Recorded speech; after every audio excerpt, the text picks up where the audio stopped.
Assalamualaikum warahmatullahi wabarakatuh.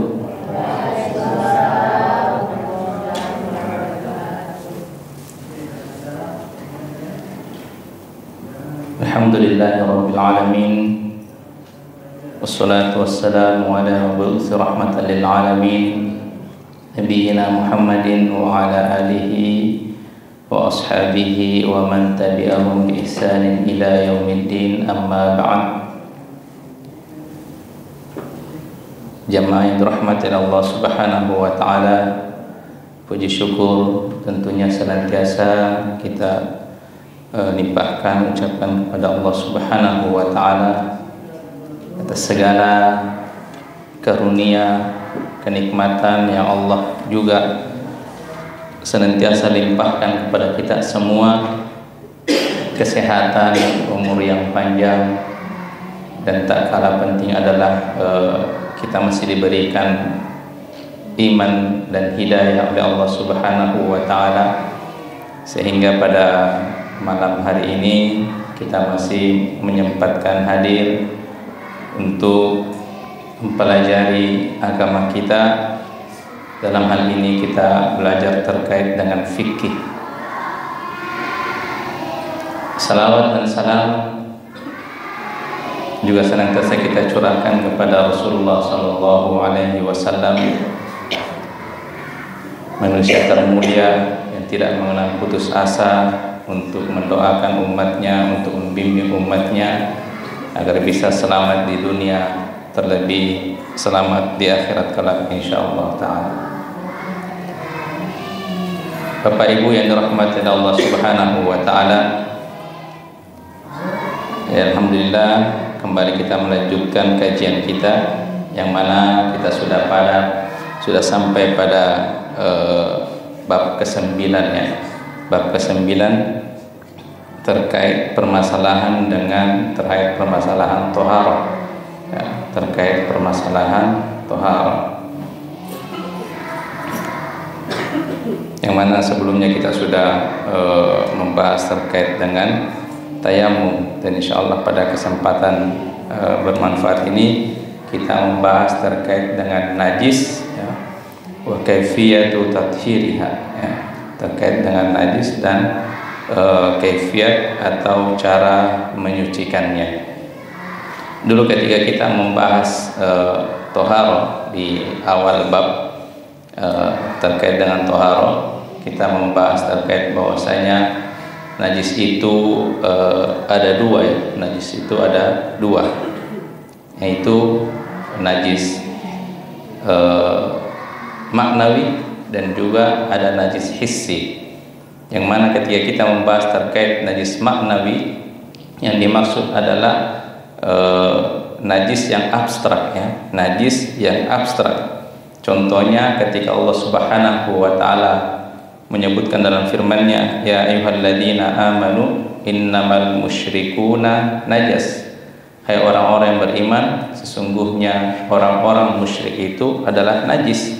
Tapi yang dimaksud di sini adalah bukan zatnya ya, bukan zatnya yang najis, tapi mungkin secara status yang yang dipegang oleh orang-orang musyrik itu dianggap najis, tapi bukan secara zatnya. Kenapa? Kalau orang musyrik itu najis secara zat sebagaimana firman Allah Subhanahu wa taala, maka tentunya kita tidak boleh menyentuh orang musyrik. Tapi pada hakikatnya seorang muslim boleh menikahi seorang ahli kitab, yang mana pada hal ini Yahudi dan Nasrani. Jadi kalaulah orang musyrik itu secara zatnya najis, maka tentunya kita tidak diperbolehkan untuk menikahi orang ahlul kitab, Yahudi, wanita Yahudi dan Nasrani. Karena yang namanya pernikahan pasti ada sentuhan, lebih daripada itu ada hubungan badan. Makanya kalau orang musyrik itu secara zatnya najis, maka ketika bersentuhan cuci tangan lagi, ketika bersentuhan cuci tangan lagi. Tapi yang dimaksud di sini adalah najis maknawi ya, najis abstrak. Ya, najis abstrak. Seperti itu. Makanya, dan itu pembahasannya terkait dengan pembahasan akidah. Kalau yang akan kita bahas pada kesempatan ini adalah najis hissi ya. najis hissi, najis yang bisa kita lihat secara zat dan ketika disentuh, maka syariat memerintahkan kita untuk mencucinya. Insyaallah pada bab ini ada beberapa bagian yang kita bahas. Yang pertama adalah terkait definisi najis dan macam-macamnya. Yang mana najis itu adalah sebagaimana penulis menyebutkan bahwasanya najis itu adalah semua benda, kullu ainin mustaqdarah, amara syari' bijtinabiha, semua benda yang dianggap kotor menurut syariat, dan syariat itu memerintahkan agar kita menjauhinya, agar kita menghindarinya. Jadi semua benda-benda jadi najis itu patokannya adalah tergantung syariat, ya. Jadi makanya ada perbedaan antara benda kotor dengan benda najis, ya. Tidak semua yang kotor itu adalah najis, tapi semua yang najis itu pasti kotor.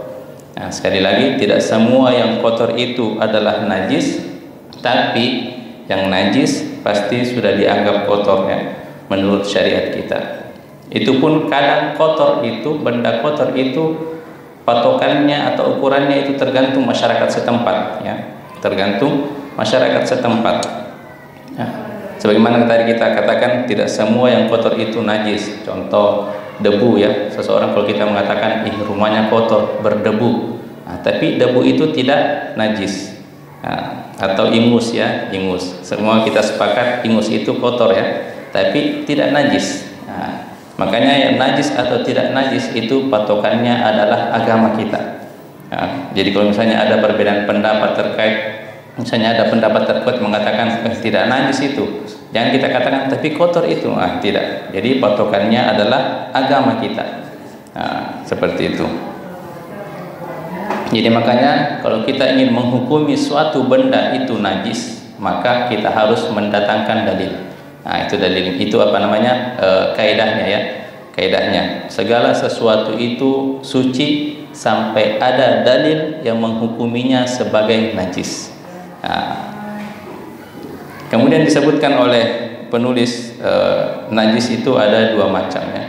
Ada yang najis aini atau hakiki, yang mana yang dimaksud najis aini atau hakiki yaitu najis yang tidak bisa disucikan, statusnya tidak bisa berubah suci dalam kondisi apapun, karena memang zatnya sudah najis, ya, zatnya sudah najis, seperti yang disebutkan oleh penulis, seperti keledai, seperti darah dan air kencing, dalam hal ini juga kotoran manusia dan lain sebagainya yang sudah ditetapkan oleh agama.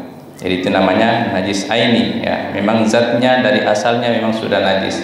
Nah, ada yang namanya najis hukmi, ya, najis hukmi, yang itu yang dulunya dia benda suci, tapi dia terkena najis, maka statusnya berubah menjadi najis. Seperti kalau kita katakan, pakaiannya najis, ya, pakaiannya terkena kotoran, misalnya kotoran entah itu air kencing, maka kita katakan pakaiannya najis. Nah, tapi apakah hal ini statusnya berubah selamanya menjadi najis? Tidak.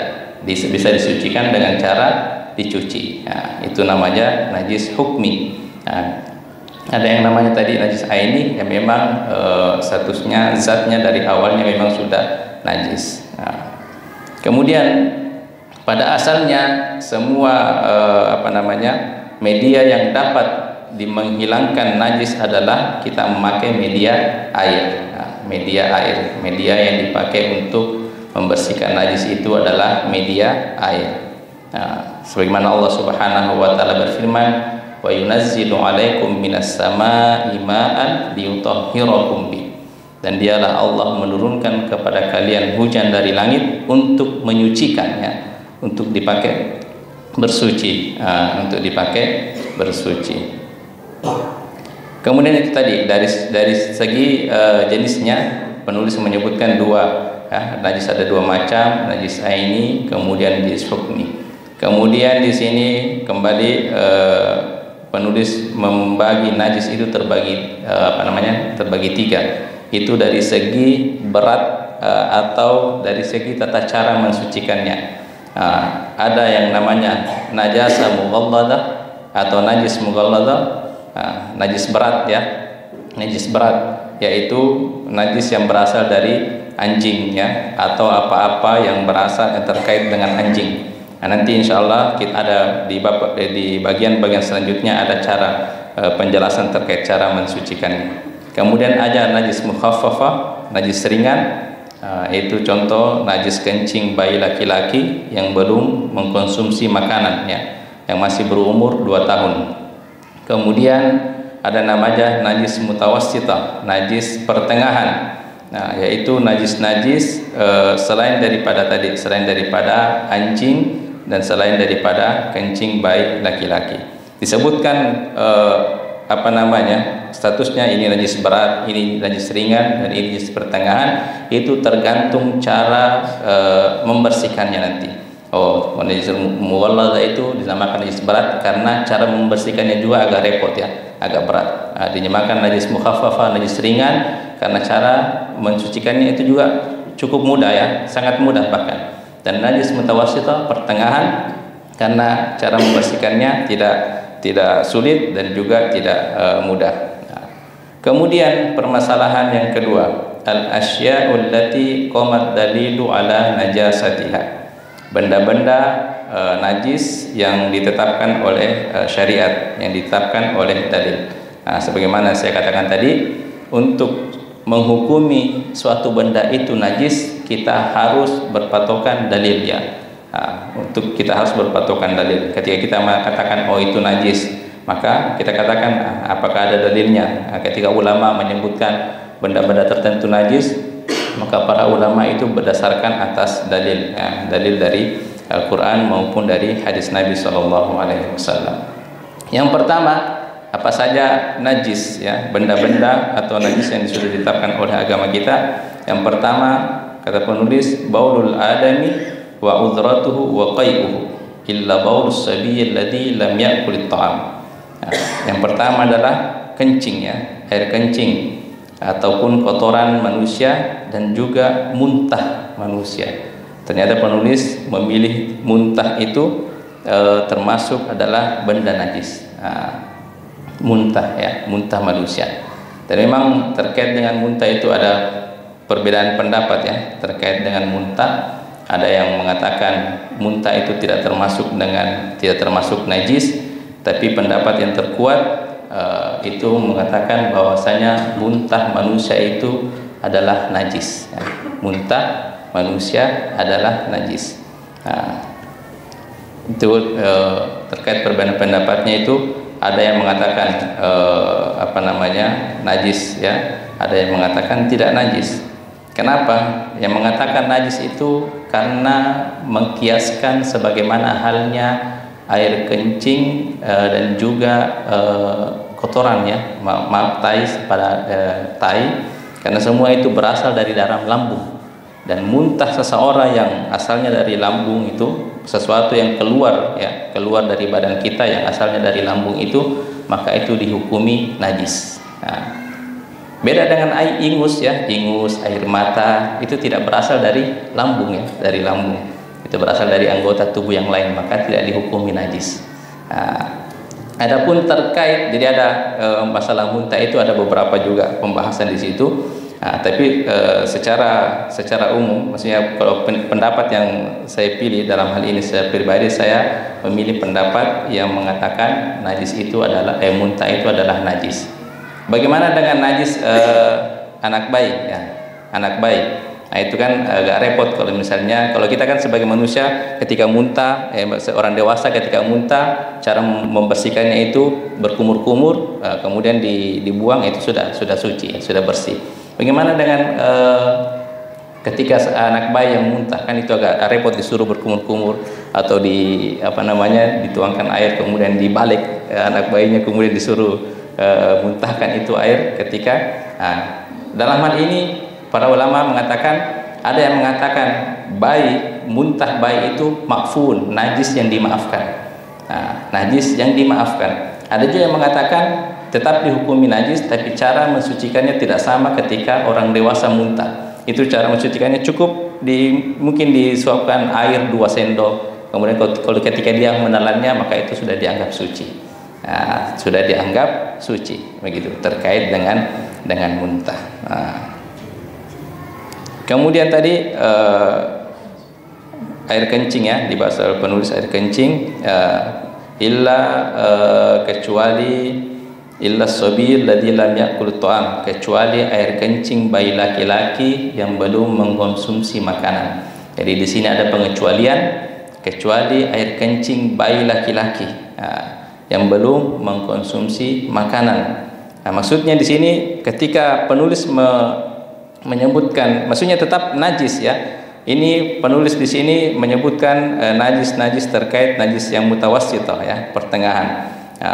Kecuali tadi kencing bayi laki-laki. Jadi yang namanya air kencing bayi itu air kencing orang dewasa, laki-laki perempuan, atau air kencing bayi perempuan.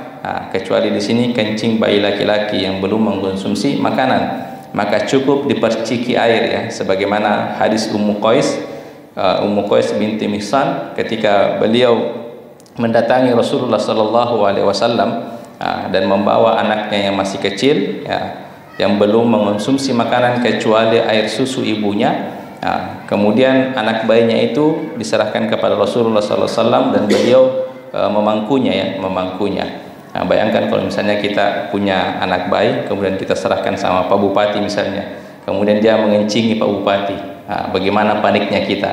Dan begitu juga yang dialami Ummu Qais ketika anaknya itu kencing ya di pangkuan Rasulullah sallallahu alaihi wasallam, itu paniknya bukan main ya, paniknya bukan main, kencing di pakaian beliau. Ini masih bupati yang mana belum ada apa-apanya dibanding Rasulullah sallallahu alaihi wasallam, tapi beliau tidak panik ya, beliau bahkan meminta air lalu memerciki pakaian beliau ya, di mana yang dikena kencing daripada anaknya Ummu Qais itu beliau cukup perciki dan beliau tidak mencucinya. Fanadhahu wa lam yaksilhu. Nah, di sini disebutkan hadisnya Nabi juga cuma memerciki dan Nabi tidak mencucinya, kemudian dipakai dalam keseharian. Adapun kencing anak laki yang sudah mengkonsumsi makanan, maka itu sama halnya dengan statusnya seperti bayi kencing orang dewasa atau bayi kencing anak perempuan.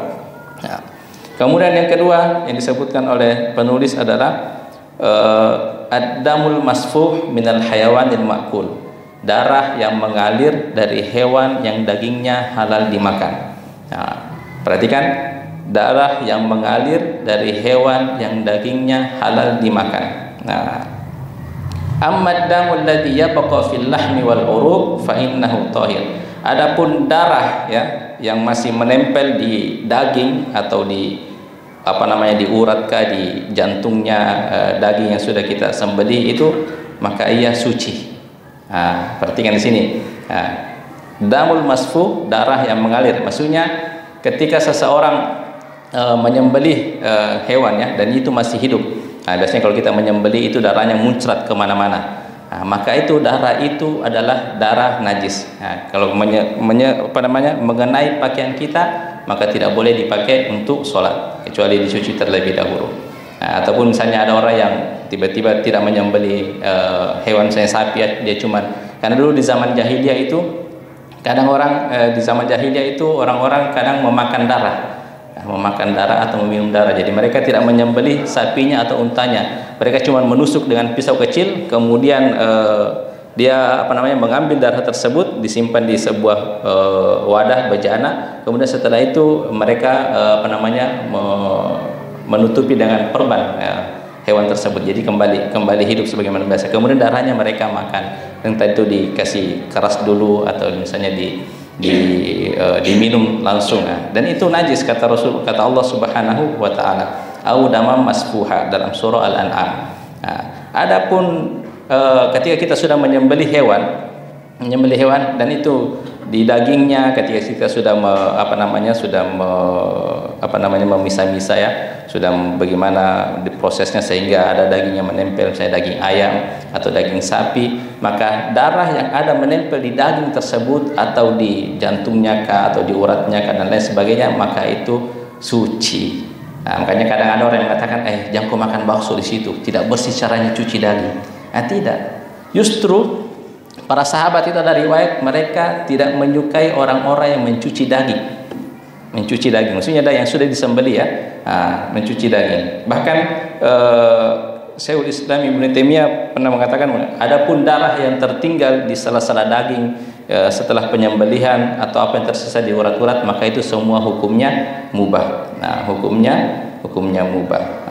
Ulama juga mengatakan adapun darah yang tersisa di urat daging setelah penyembelihan hukumnya suci, karena itu bukan darah yang mengalir sebagaimana firman Allah Subhanahu wa taala, au damam masfuha, atau darah yang mengalir.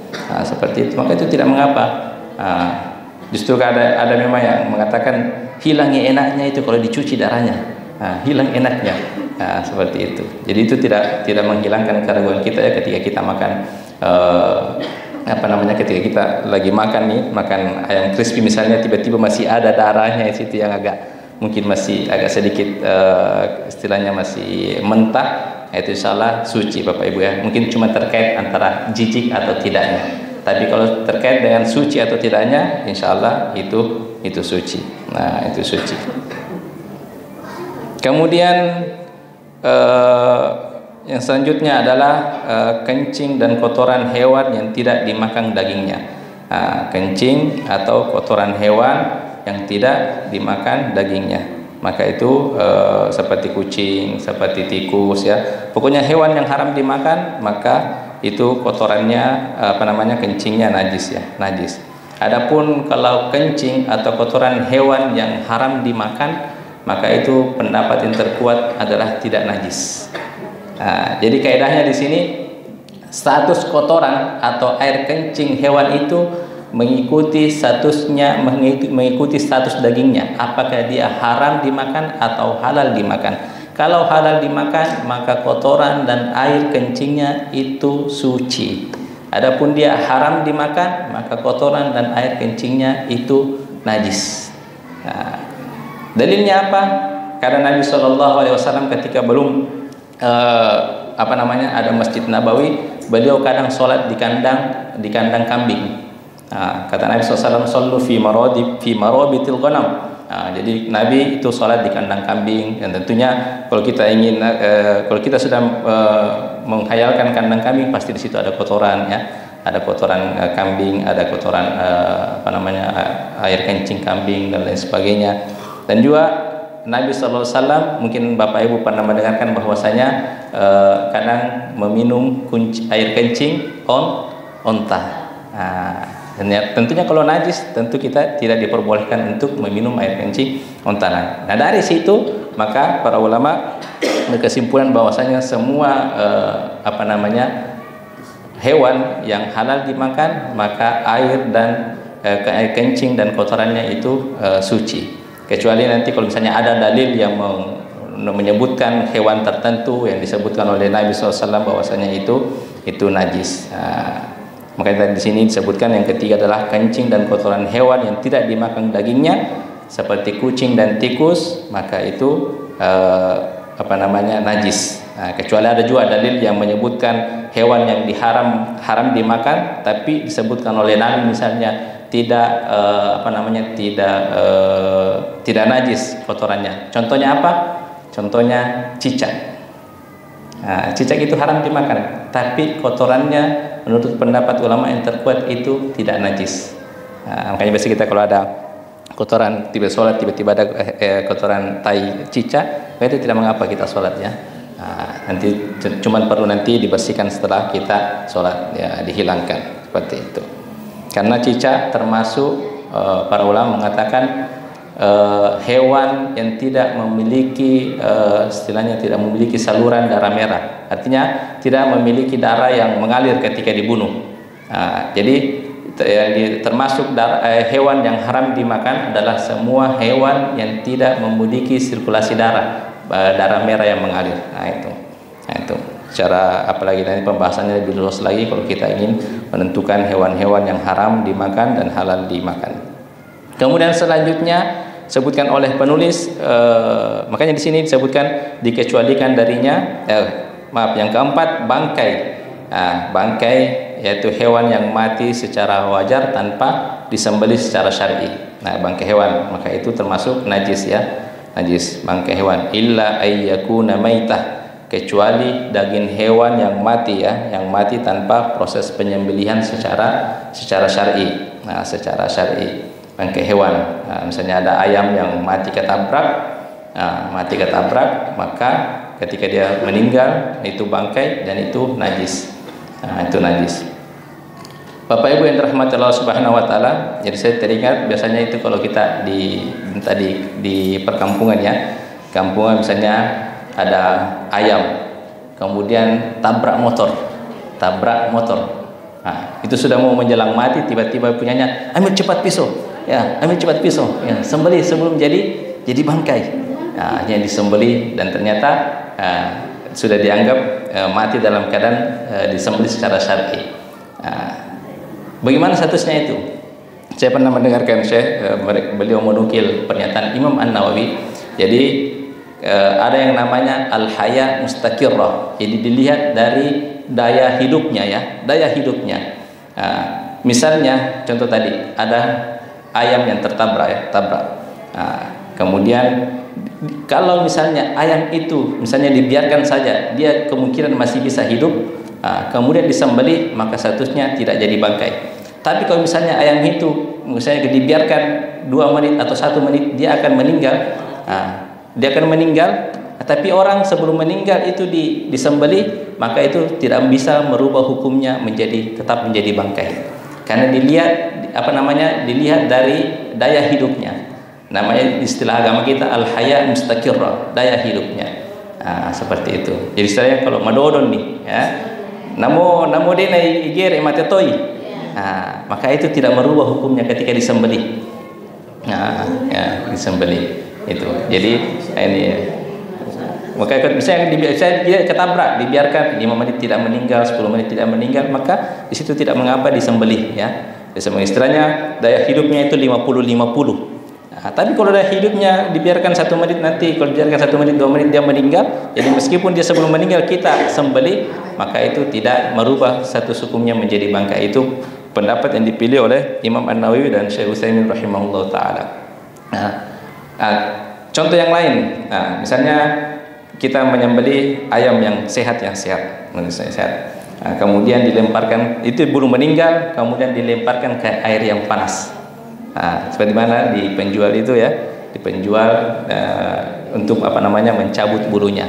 Atau misalnya disembelih, misalnya dia sembelih 50 ekor, disembelih, disimpan di ember, kemudian disembelih lagi, itu belum meninggal, disimpan lagi, akhirnya bertumpuk, kemudian yang dibawa cepat meninggal karena bertumpuk. Yang di sini statusnya kebalikannya tadi, itu tetap dianggap halal ya, halal. Karena meskipun dia dibiarkan, dia akan mati, karena matinya itu bukan karena memang matinya karena memang disembelih ya. Secara mendominan adalah statusnya karena sudah disembelih. Seperti itu. Jadi itu karena kadang-kadang para sahabat itu ketika kurban, jadi kan hewan itu ketika disembelih itu beda-beda matinya, ada yang 10 menit, ada yang 5 menit ya. Dulu para sahabat itu ketika menyembelih hewan kurban itu untuk mempercepat kematian, ketika disembelih para sahabat ada yang menusuk itu kayak sapi ya, ditusuk agar cepat meninggal, dan itu tidak mengapa karena memang dominannya karena dia meninggal karena alasan memang sudah disembelih. Seperti itu. Tadi kebalikannya, kalau ada yang tertabrak kemudian ambil cepat pisau, lah abai menu itu seperti itu ya. Seperti itu. Tapi tidak merubah bangkai. Jadi semua bangkai yang mati secara disembelih secara syar'i, maka itu najis ya, najis. Kemudian air mazi. Yang selanjutnya adalah air madi. Jadi air madi, kemudian air wadi. Jadi Bapak Ibu rahmati Allah Subhanahu wa taala, jadi ada 3 cairan yang keluar dari kemaluan kita, itu air madi, air kencing, air wadi dan air mani. Air mani. Dua yang najis, tiga najis, satunya suci. Air mani itu menurut pendapat ulama terkuat adalah suci. Jadi makanya kita tidak diciptakan dari sesuatu yang najis ya. Kita kan manusia diciptakan dari air mani ya. Makanya kita diciptakan dari sesuatu yang suci. Adapun air madi, air kencing ya, kita sudah paham air kencing itu najis. Air madi dan air wadi itu juga najis ya, najis. Sudah tahu perbedaan air madi dan air wadi? Air mani kan kita sudah paham, sesuatu yang keluar disertai dengan rasa nikmat ya, rasa enak. Itu karena istilahnya dalam hal ini sudah klimaks ya. Adapun air mazi itu yang keluar ketika syahwat memuncak ya, syahwat sudah memuncak ya, tapi belum mencapai klimaks. Itu biasanya ada cairan yang agak encer, bening, itu air mazi. Adapun air wadi juga disertai syahwat, tapi air wadi itu kadang keluar kalau kita sudah kencing. Sudah kencing. Itu misalnya dia kadang ada syahwatnya, syahwat, kemudian dia pergi kencing. Setelah kencing ternyata dia maaf ya, dia bersihkan itu kemaluannya, dia pegang-pegang, ternyata ada yang agak kental juga, bening. Itu air wadi. Air mazi syahwat yang keluar setelah dia dalam misalnya lagi maaf ya, lagi bercumbu suami istri. Itu biasanya sudah keluar di awal-awal. Air wadi nanti dia keluar ketika seseorang sudah kencing. Dan ada air mani ya, insyaallah kita sudah paham semua ya. Insyaallah.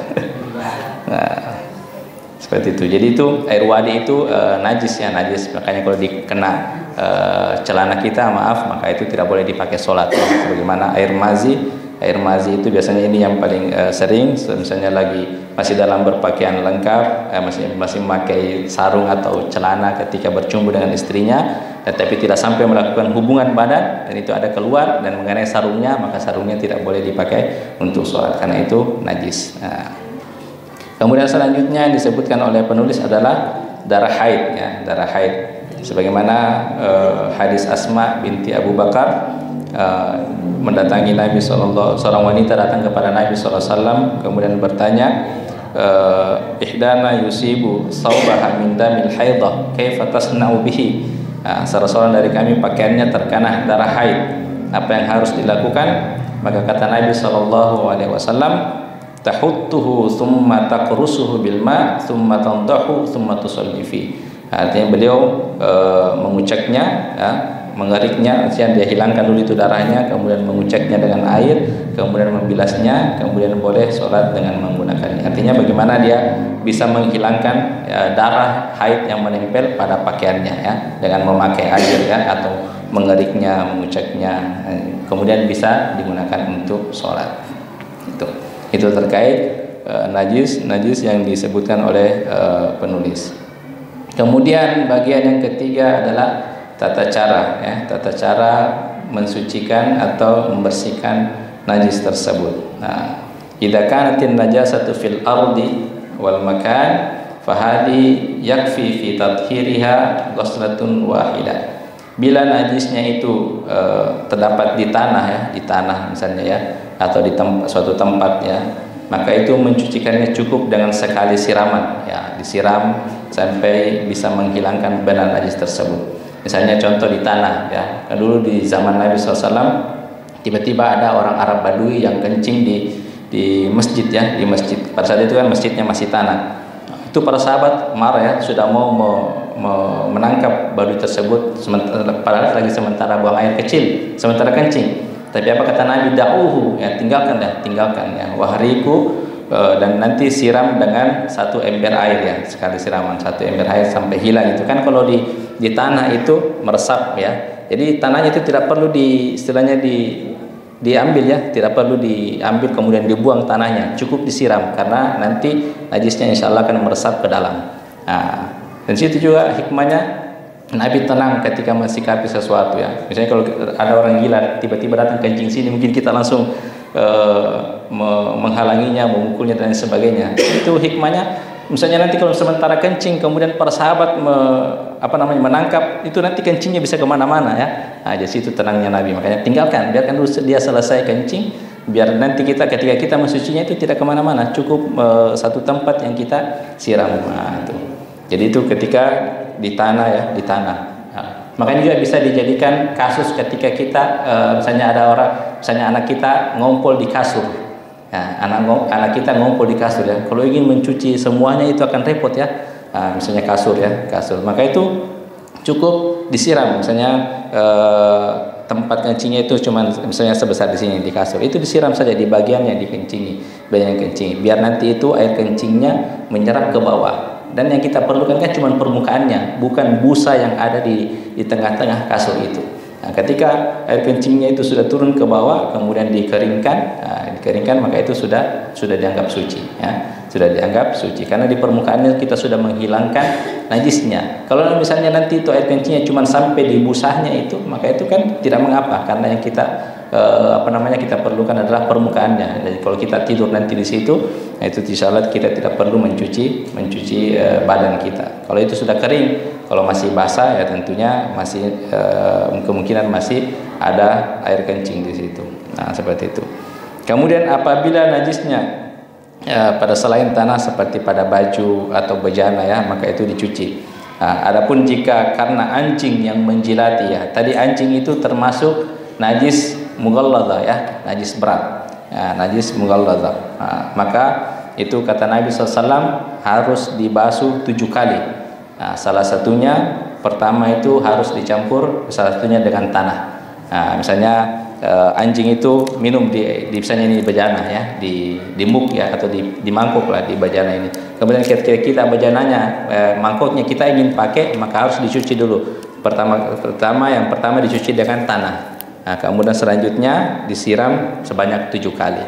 Nah, kenapa harus seperti itu? Ya, kita harus taat ya apa yang diperintahkan Nabi SAW. Kita tidak perlu mempertanyakan kenapa harus dibasuh dengan tanah, karena 7 kali awalnya dibasuh dengan tanah.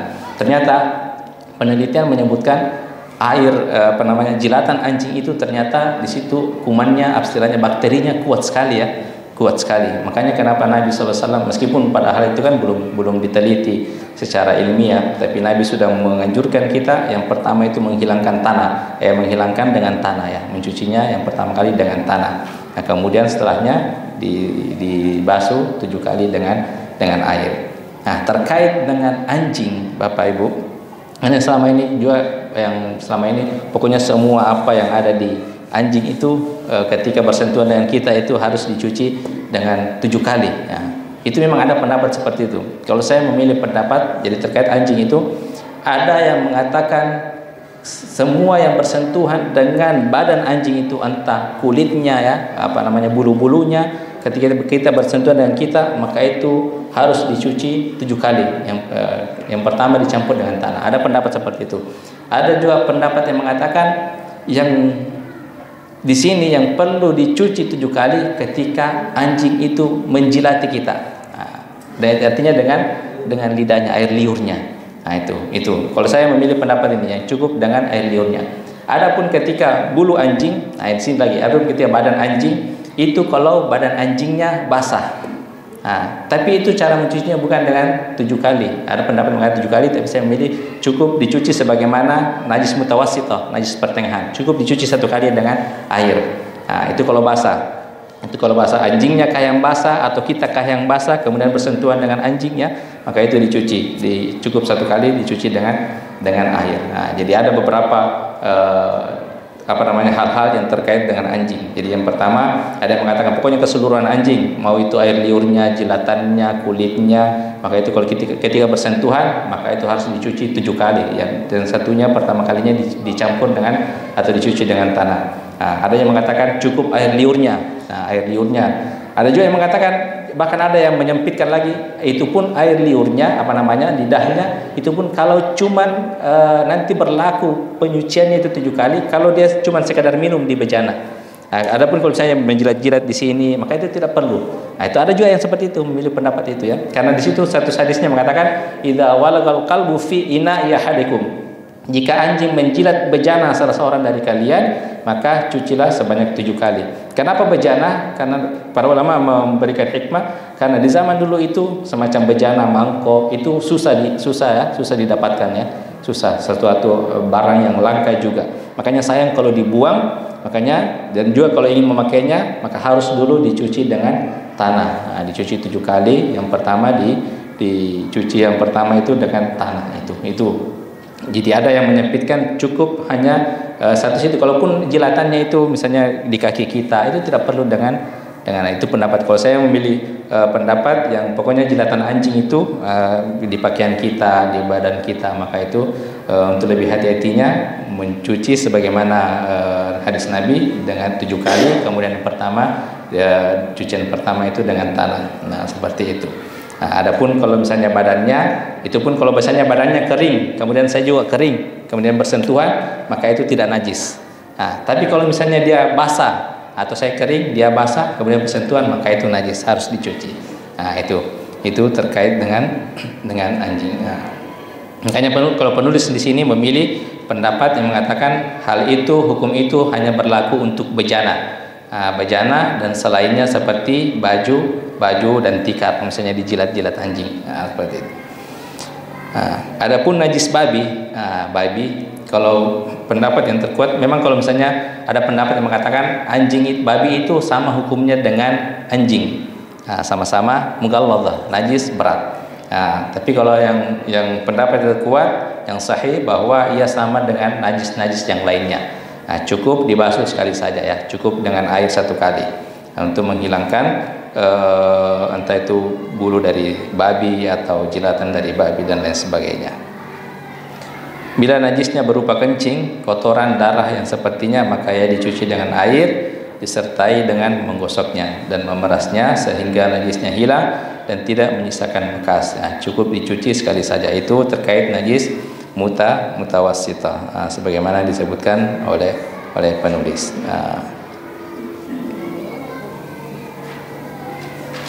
Kemudian tadi disebutkan juga, kita sudah bahas di awal, tapi di sini cara mensucikan terkait kencing anak laki-laki yang belum mengonsumsi makanan, maka cukup diperciki dengan air ya, cukup diperciki dengan air. Nah, tapi itu usahakan juga dengan percikan yang agak keras dan volumenya air yang lumayan banyak ya, lumayan banyak. Para ulama memberikan keterangan seperti itu. Kemudian kalau bangkai hewan, kita kan sudah bahas kemarin terkait bangkai hewan yang daging yang halal dimakan, maka itu bisa disucikan dengan cara disamak.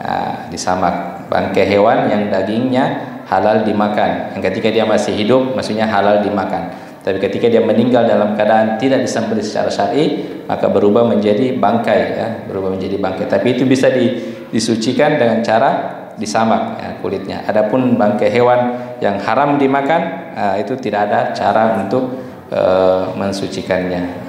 Seperti itu. Saya kira itu terkait dengan najis dan cara mensucikannya. Wallahu taala alam. Sekira itu insyaallah pada pekan selanjutnya kita akan membahas terkait haid dan nifas.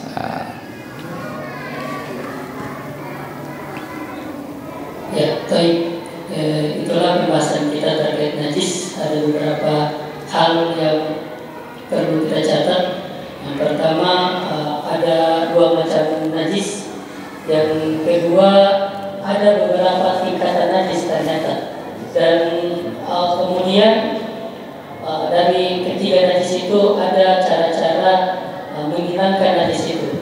Jadi, bagi Bapak Ibu yang ingin bertanya, kami persilakan. Ya, mungkin saya dulu, Ustaz. Ya. Pertama, suatu kondisi di mana bahwa ini najis, kalau tidak salah disebut najis mutawassithah, itu najis pertengahan, itu nanah, Ustaz. Ketika kita sholat itu tiba-tiba menyentuh sesuatu di tubuh kita, itu nanah. Bagaimana hal ini, Ustaz, untuk menyikapi hal ini? Apakah apakah kita membatalkan sholat kita kemudian membersihkan najis tersebut atau meneruskan sholat kita, karena najis nanah ini kalau tidak salah juga tidak membatalkan wudhu, tetapi kan untuk hati-hati itu dibersihkan saja. Bagaimana Ustaz? Ya. Ada 4 jenis najis yang dimaafkan, ya. 4 jenis najis yang dimaafkan. Tadi yang sudah kita sebutkan adalah muntahan bayi, ya. Muntahan bayi, kemudian darah dan nanah, tapi dengan catatan itu sedikit, ya. Darahnya sedikit atau nanahnya sedikit, ya. Kemudian percikan air kencing, misalnya dengan catatan itu percikannya itu hanya sebagian kecil, ya. Misalnya ketika seorang laki-laki kencing berdiri, ya, kemudian dia lupa menggulung celananya, ya, biasanya itu ada percikan, ada yang percikan sedikit lah istilahnya, dan itu ma'fun anhu kata para ulama, ma'fun anhu. Jadi contoh tadi ketika nanah, ketika dia sholat tiba-tiba nanahnya yang cuman nanahnya kecil yaitu meletus, maka itu insyaallah ma'fun anhu. Kecuali kalau yang meletus itu adalah bisulnya, bisul, itu najis, itu jadi volumenya sedikit, itu dimaafkan insyaallah taala. Ya, bagi Bapak Ibu yang ingin bertanya, kami persilakan. Ada yang ingin bertanya? Yang materi sebelum-sebelumnya juga bisa. Iya, betul.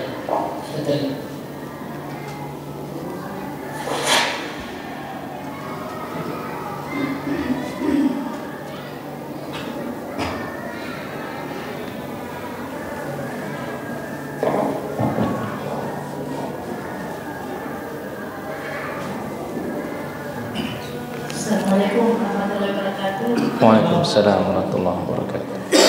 Yang saya mau tanyakan Ustaz, bagaimana hukumnya kalau seorang wanita yang sedang haid tapi datang masjid untuk menghadiri acara seperti ini? Ya. Jadi seorang wanita yang haid, maka itu tidak mengapa untuk masuk ke dalam masjid, ya. Tidak mengapa untuk masuk ke dalam masjid, asal dia bisa memastikan darah haidnya insyaallah tidak akan mengotori masjid, ya. Bahkan di zaman dulu itu Aisyah radhiyallahu taala anha ketika Nabi iktikaf, kadang Aisyah datang ke Nabi dan itu mensisir rambut Nabi. Itu Nabi dalam keadaan iktikaf dan Aisyah dalam keadaan haid. Itu tidak mengapa. Jadi yang menjadi illat di sini yang dikhawatirkan adalah ketika darah haid itu mengotori masjid. Karena darah haid itu adalah najis. Tapi kalau bisa kita memastikan, apalagi sekarang alhamdulillah, ya, banyak ada pembalut yang bisa kita gunakan dan itu bisa aman, ya, aman dari menetesnya darah haid kita. Jadi itu tidak mengapa. Tidak mengapa. Apalagi kalau misalnya memang ada keperluan kita di masjid seperti halnya sekarang ingin mendengarkan ceramah, ya, dan lain sebagainya.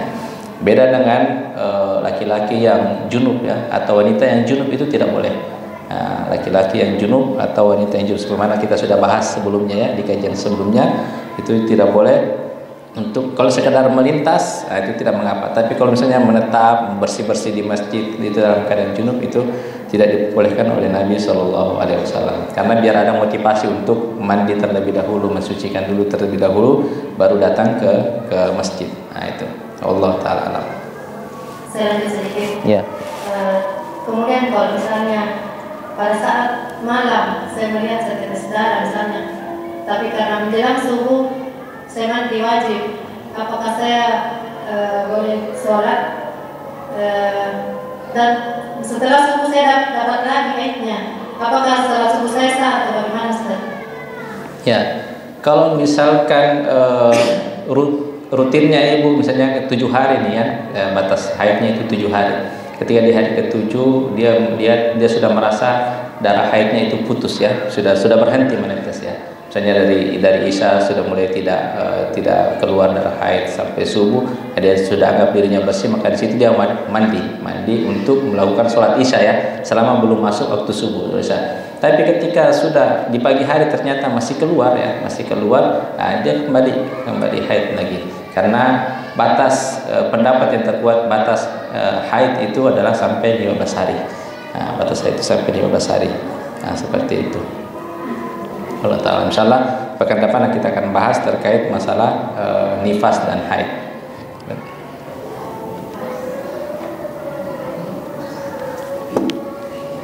Ada lagi?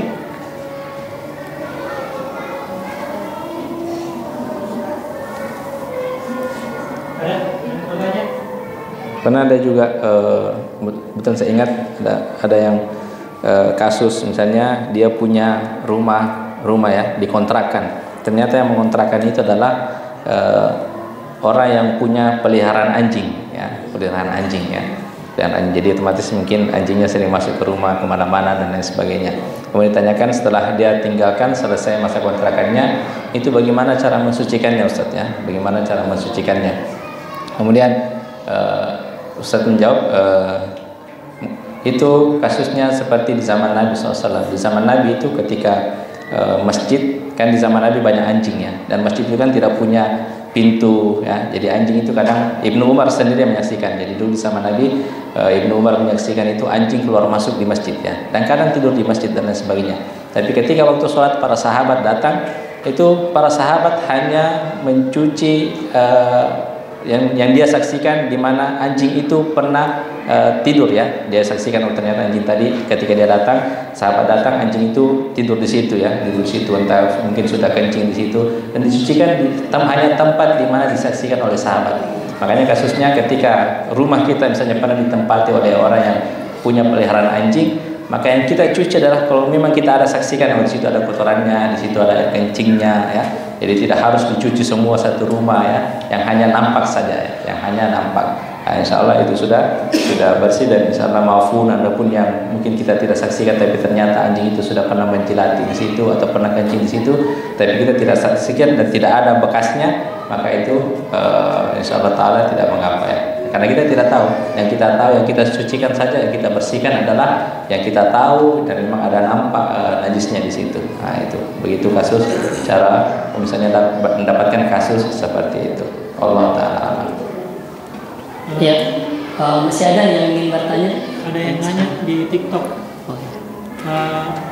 Bagaimana hukum nama seseorang yang diberi orang tua dulu yang ternyata artinya kurang baik? Ini husnul mungkin pakai khot mungkin ya, sama rajim. Rajim. Ya. Ya kalau secara harus dirubah ya, harus dirubah.